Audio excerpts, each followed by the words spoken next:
काम में लग जाता है, हम अपने काम में लग जाते हैं। तो जब तक शिव के पास थी शिवा, तब तक जिद पर थी, और जब यहाँ गई तो निवृत्ति मार्ग अपने पति के स्वरूप में आ गई और जाके देखा कि इनके पति का कोई न स्थान दिया गया है न कुछ। और देखती क्या है कि जो भी सब लोग एक उखड़े हुए नजर से मुझे देख रहे हैं, कुछ नहीं समझ पाई।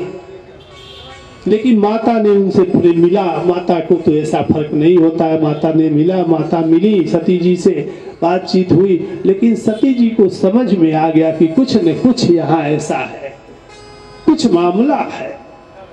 लगी सोचने की ये क्या बात है। फिर नंदी से वो पूछा, नंदी ने बताया कि ऐसा ऐसा है, इसी के लिए ये सारा हुआ है। सती जी को बड़ी आत्मग्लानि हुई कि हम अपने पति का बात न मान के और हम जो चले आए, और मेरा भी यहाँ अपमान हुआ, और मेरे पति का तो जो हुआ तो इसमें यज्ञ में हिस्सा न किसी तरह का। तो उनको इतना पश्चाताप हुआ कि मेरे पिता को, अपने पिता को कहा कि जा, मैं आज इतनी कलंकित हुई कि मैं आपकी पुत्री भी कहलाने लायक नहीं रही। अभी किस मुंह से मैं अपने पति के पास जाऊंगी, ऐसा कहा। और उसी यज्ञ में अपने ध्यान में चल के आग में जल में धू धू करके जलने लगी और समाधिस्थ हुई। बोलिया आनंद कंद भगवान की जय। अब यहाँ देखिए कुछ अलग माहौल हो गया जब ऐसा हुआ। बस नंदी ने जाके खबर दिया, वहाँ भृंगी इत्यादि ऋषि थे, वो आपस में बहसा बहसी जब लड़ाई होती है तो क्या होता है, वो उसको कहता है कि तू दोषी तू दोषी, तो वो लगे वैष्णव और शैव लड़ाई हो गई। देखिए हर धर्म में 3 तरह के मार्ग हैं, हमारे वहाँ भी 3 है। शिव को मानने वाले, वैष्णव धर्म वाले, एक शाक्त परंपरा को मानने वाले जिसमें देवी की उपासना की जाती है। कुछ लोग उसमें यंत्र मंत्र झाड़ फूंक इत्यादि अनेक तरह से करते हैं। शाक्ति परंपरा हर धर्मों में है। इसी तरह से हर धर्मों में 2 विचारधाराएं हैं, जैसे बौद्धिस्ट लोग हीनयान महायान, दिगंबर श्वेतांबर जैन लोग हैं। इसी तरह मुसलमानों में भी है, शिया सुन्नी है, क्रिश्चियनों में कैथोलिक, और ये है हर जगह 2 तरह के मार्ग होते हैं जीने के।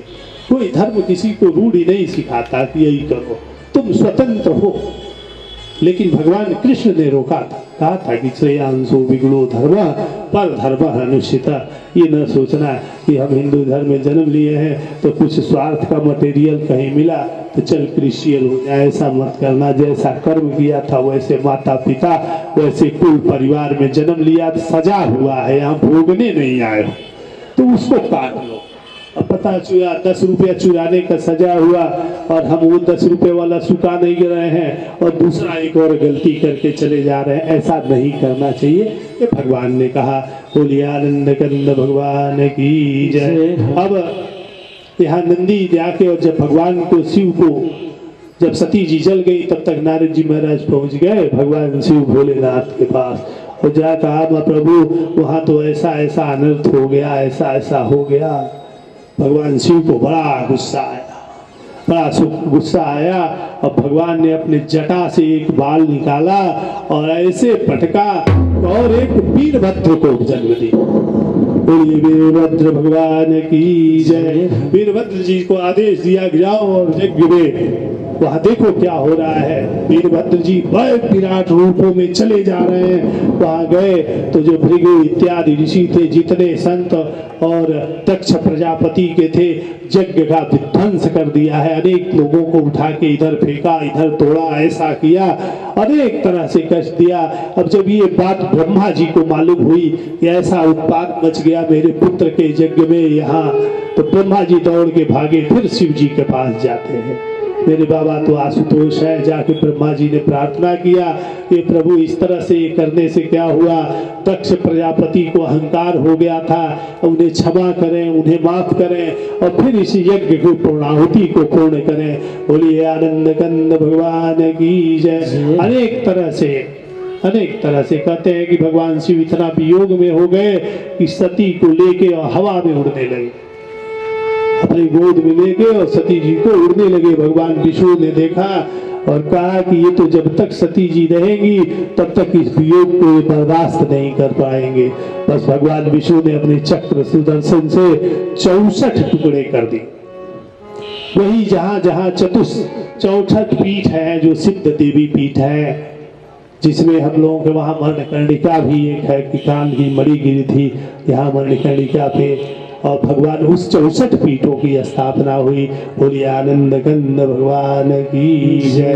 अब भगवान उसके बाद शंकर जी को बड़ा शांति मिला। शंकर जी ब्रह्मा जी की, विष्णु भगवान की बात सुन के लोगों ने प्रार्थना किया और समझाया, तो वो तैयार हो गए और गए, कहे चलो इसका देखो सर जोड़ने वाला विद्या शंकर जी को आता था। गणेश जी का जब हुआ था तब भी ले आके जोड़े थे।